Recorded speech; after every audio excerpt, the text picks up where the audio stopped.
जाता जय कृष्ण त्या संकटामध्ये तुम्हाला असं वाटतं की हे संकट माझ्यावर भारी आहे जय कृष्ण, हे संकट या संकटाला मी समोर जाऊ शकत नाही, जो वादळ आहे त्या वादळाला मी समोर जाऊ शकत नाही, कारण थोडी माझी कॅपॅसिटी थोडी ताकद माझी नाही जय कृष्ण. आणि त्या संकटाला आपण घाबरून जातो जय कृष्ण. असं आपल्या जीवनामध्ये संकट येते की संकट आपलं पूर्ण जीवन जे आहे जीवनशैली बदलून टाकतं जय कृष्ण. आपल्यामध्ये जीवनामध्ये निराश येतो, थकवा येतो जय कृष्ण. का? कारण की कष्ट जे आहे त्या कष्टामध्ये आपण जात असतो. ज्यावेळी तुम्ही ईश्वर विश्वास ठेवता आणि ईश्वर विश्वास ठेवून ज्यावेळी तुम्ही त्या परीक्षेमध्ये पडता, परीक्षेमध्ये पडल्याच्या नंतर तुम्हाला कधी हार मानण्याची मुभा परमेश्वराला दिली नाही, कारण की परमेश्वर लेकर ही विजयासाठी लेकर आहे जय कृष्ण. तुम्हाला परमेश्वर एक विजयाच्या दिशेला घेऊन जाणार आहे. ज्यावेळी तुमच्या जीवनामध्ये दुःखाचा वाटा येतो, तर ज्यावेळी तुम्ही संकटामध्ये जाता, त्रासामध्ये जाता, त्या त्रासामध्ये जात असताना तो परमेश्वर विजयाचा परमेश्वर तो तुमच्या बाजूला लढाई करत असतो. तुम्ही त्या लढाईमध्ये त्या संकटामध्ये कधीच एकटं नसता जय कृष्ण. त्या संकटामध्ये कधीच तुम्ही एकटं नसता, तुमच्या बाजूला परमेश्वर उभा असतो एक खांब म्हणून जय कृष्ण.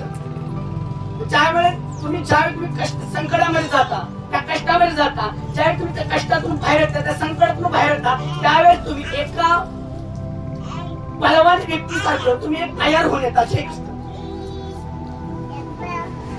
ज्यावेळेस संकट त्या संकटाला घाबरू नका.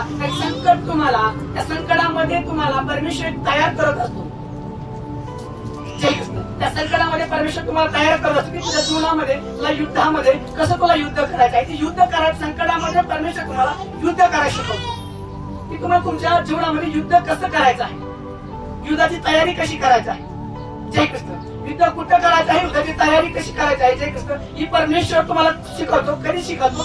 ज्यावेळेस तुम्ही त्या संकटामध्ये जाता. आणि अनेक लोक संकटाला घाबरतात आणि त्या संकटाला बघून पळून जातात जय कृष्ण. तर तुम्हाला त्या संकटाला बघून पळून न जाता त्या संकटात तुम्हाला परमेश्वर तयार करत असतो. संकटाला घाबरू नका, संकटाच्या समोर जा जय कृष्ण. संकटाच्या समोर जा जय कृष्ण. कारण की परमेश्वर ज्या तुम्ही संकटामध्ये जाता, तुम्हाला ठेच लागते, तुम्हाला जखमा होत्या, तर परमेश्वर म्हणाला जर तुला जखमा झाल्या त्याला मलमपट्टी करण्याचं काम माझं आहे जय कृष्ण. तुम्ही तुमचं काम करा. तुम्ही त्या युद्धाला किंवा त्या संकटाला घाबरू नका, तुम्ही पुढे चाला, कारण की परमेश्वर तुम्हाला त्या खोल दरेतून वर काढेल आणि अधिपतीच्या पंक्तीवर बसलो जय कृष्ण. त्या पर्वतावर परमेश्वर तुम्हाला बसलो. कितीही खोली, किती सैतानाने तुमच्यासाठी जरी खड्डा खांडला असला तरी तुमच्या वैर्यानं किंवा तुमचा जो विरोधक आहे त्या विरोधकाने जरी तुमच्या जीवनामध्ये खड्डा खांडला असला, किती जरी खोल जरी तो खड्डा असला तरी खड्ड्यातून वर काढणारा तो प्रभू येशू ख्रिस्त आहे. त्याच्यावर सगळा भरोसा तुम्ही टाकला पाहिजे जय कृष्ण.